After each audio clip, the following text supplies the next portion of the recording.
Yeah, I'd like to add on that. I played for your dad, and he was a great coach.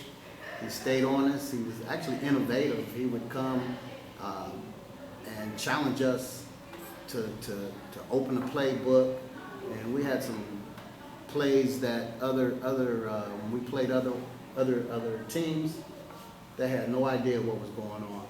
You know, your dad, and also, you know, he made sure that our grades were good.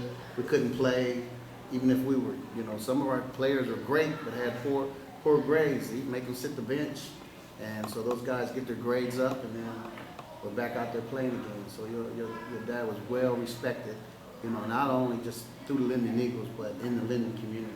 Yes, he loved discipline because he felt that if you ran this play over and over and over again and learned the discipline of what you were supposed to do, just your job, if everybody did their job, the team functioned perfectly. The Linden Eagles had many undefeated teams and many championships. And that program inspired the entire community. Not only was it a football community, but that discipline passed on to those kids, that they were well respected at home. Their parents loved them being involved with the Linden Eagles. In this day and age now, kids are so not involved because the parents are not involved. But the Linden community was hands-on, and the coaches of the Linden Eagles, they emphasized parent involvement throughout. There were a lot of problems. You know, my dad was hands-on. He would grab a kid,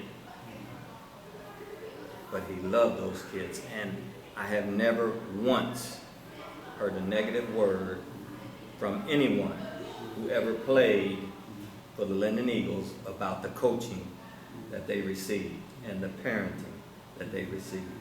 It was just such a wonderful organization. Yes, it was. I believe it was your dad who brought my dad on, and I never got to play with my dad. He coached Mount Wake, but everything from just going around finding kids in the neighborhood that were just walking the street and doing nothing. You know, your dad, my dad, and other Linden Eagle coaches, they would find out where these kids live, go tell their parents, hey, he's playing football, he's playing baseball. And then I can remember running into a guy that I didn't know him when we were playing Little League. He played for the Southside Stallions, and when we were just talking, I told him who I was, and he said when he came to our stadium, which was behind Linmore and Hamilton, he said they were intimidated because there was so many people at the games. You know. Yes. It was an event. Every game at that field was an event.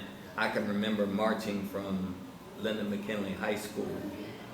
We would put our uniforms on and march from the high school over to Linmore to play the game, and the entire community got to see that brotherhood. It was just a wonderful organization.